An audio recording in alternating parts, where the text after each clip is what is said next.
سامعین و ناظرین، خواتین و حضرات، السلام علیکم ورحمۃ اللہ وبرکاتہ۔ نبی رحمت شفیع معظم صلی اللہ علیہ وآلہ وسلم نے ارشاد فرمایا، الا انبئکم باکبر الکبائر، میں تمہیں کبیرہ گناہوں میں بھی جو بڑے گناہ ہیں ان کی خبر نہ دوں؟ تو صحابہ نے عرض کی، بلا، کیوں نہیں حضور، آپ ارشاد فرمائیے۔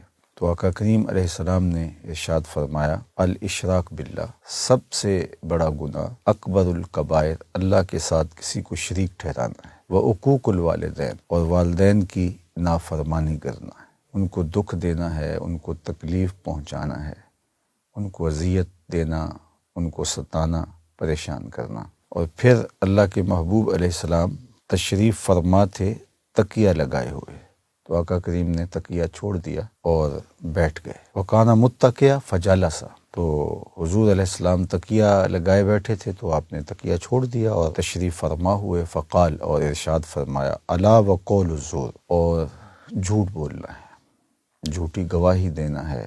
اور پھر اس بات کو بار بار ارشاد فرمایا۔ راوی کہتے ہیں، فما زال یکررھا حتی قلنا لیتہ سکت، آقا کریم بار بار اس کا تکرار فرمائے جا رہے تھے اور ہم کہہ رہے تھے کہ حضور اگر سکوت اختیار فرما لیں، چونکہ حضور علیہ السلام کی مشقت کو صحابہ دیکھ رہے تھے، لیکن حضور امت پر شفقت کی وجہ سے بار بار اس کو بیان فرما رہے تھے۔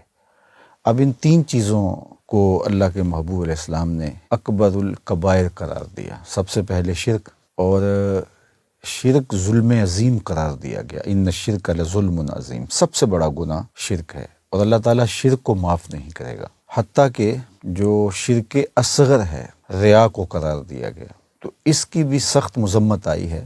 تو ایک تو پہلا سب سے بڑا گناہ اللہ کے ساتھ کسی کو شریک ٹھہرانا ہے۔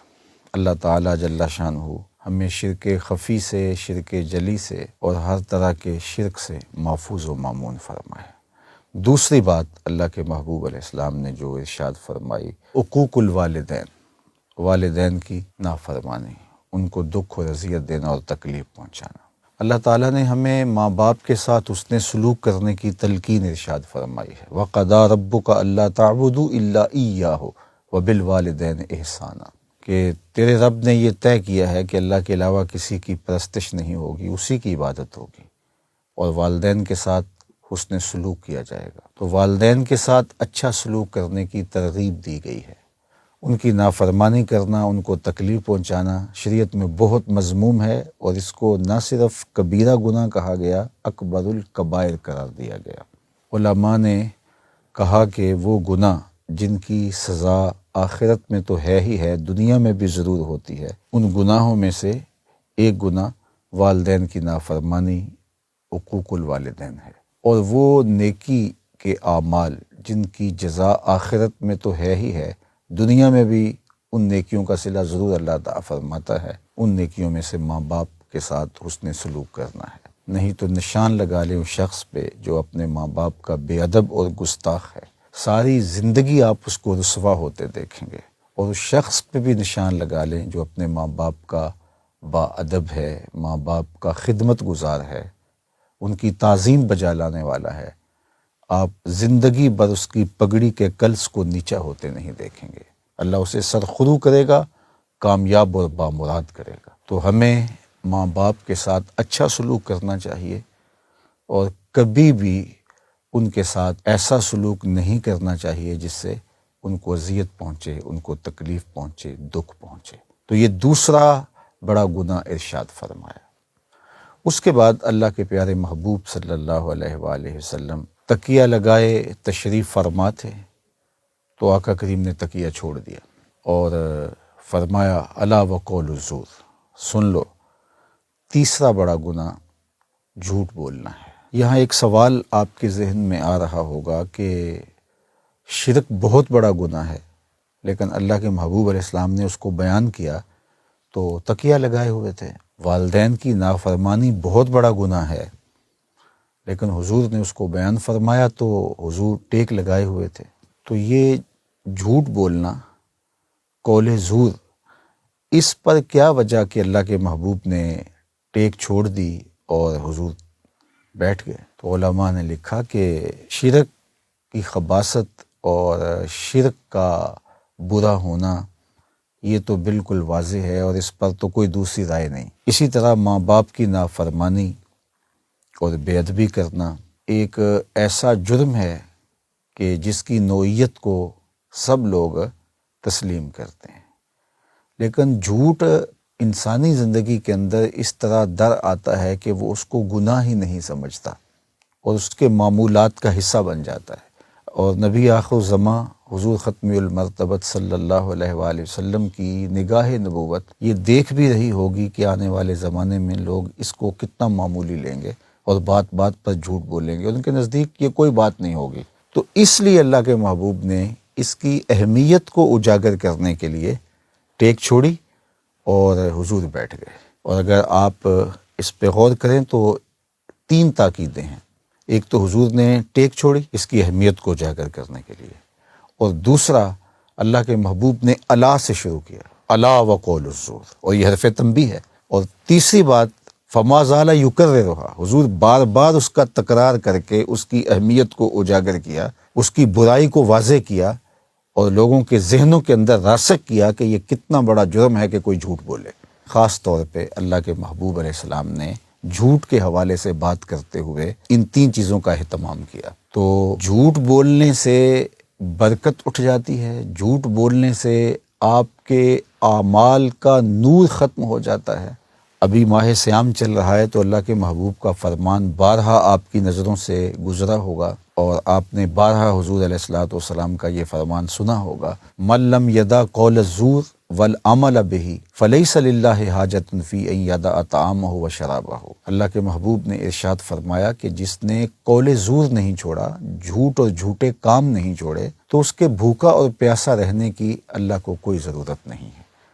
تو روزے کا مقصد تو ان برائیوں سے اپنے آپ کو بچانا ہے، اور یہ ایک مضبوط حصار ہے ہمارا۔ لیکن اگر ہم جھوٹ بولتے رہیں، جھوٹی گواہیاں دیتے رہیں، ہمارے رویے، ہمارا طرز زندگی، ہمارا انداز معاشرت جھوٹ کے مطابق ہی چل رہا ہو، تو پھر ہم صرف فاقہ کاٹ رہے ہیں، صرف بھوک گوارا کر رہے ہیں، صرف پیاس برداشت کر رہے ہیں، تو روزے کا نور نصیب ہی نہیں ہو سکتا۔ تو ہمارا دین سچائی پر مشتمل دین ہے۔ اگر آپ مجھے پوچھیں کہ اسلام کا کوئی دوسرا نام، تو میں برجستہ کہہ سکتا ہوں کہ اسلام دین صدق ہے، اسلام سچائی کا دین ہے۔ اور میرے اور آپ کے آقا و مولا اعلان نبوت سے قبل بھی صادق و امین کہلاتے تھے۔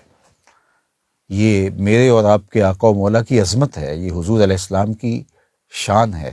تو ہم ان کے ماننے والے اپنی زندگی کو کس طرح جھوٹ کے ساتھ جوڑے ہوئے ہیں، اور شب و روز جھوٹ ہماری زندگی کا ایک انداز اور تیور بن گیا ہے، بلکہ ہماری زندگی کا جزو لا ینفک بن گیا ہے۔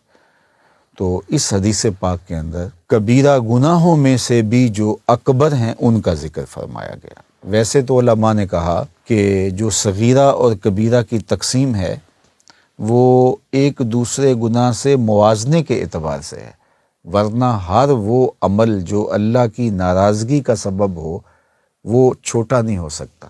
جو بھی گناہ اللہ کو ناراض کر دے تو وہ گناہ چھوٹا تو نہیں ہے، وہ تو بڑا ہی ہے۔ تو کبیرہ اس لیے کہا گیا کہ اس پر وعید زیادہ ہے، اس کی سزائیں بیان فرمائی گئی، اس پر حد نافذ ہوتی ہے، آخرت میں اس کی سزا بیان فرمائی گئی ہے۔ تو اس اعتبار سے صغیرہ اور کبیرہ کی تقسیم کی گئی، اور پھر ان کبیرہ گناہوں میں بھی جو اکبر الکبائر ہیں وہ یہ 3 گناہ بیان فرمائے گئے، اور ایک حدیث میں 4 بیان فرمائے گئے، اور اس میں قتل کو بھی بیان فرمایا گیا۔ تو شرک سے اجتناب، اور ماں باپ کی نافرمانی سے اجتناب، اور جھوٹ بولنے سے اور جھوٹی گواہی دینے سے اجتناب، یہ ہمارے دین کا ہم سے تقاضا ہے، ہمارے رسول کا ہم سے تقاضا ہے۔ ہمارے آقا و مولا چاہتے ہیں کہ یہ اس طرح زندگی بسر کریں کہ ان کی زندگی میں یہ چیزیں نہ ہوں، اور اس کی اہمیت کو اجاگر کرنے کے لیے اللہ کے محبوب علیہ السلام نے یہ انداز اختیار کیا۔ اور صحابہ کا وہ قول دیکھیے، حضرت ابو بکرہ نفیع بن حارث رضی اللہ تعالیٰ عنہ کا قول، وہ فرماتے ہیں کہ حضور بار بار اس کا تکرار کیے جا رہے تھے، الا وقول الزور، الا وقول الزور، الا وقول الزور۔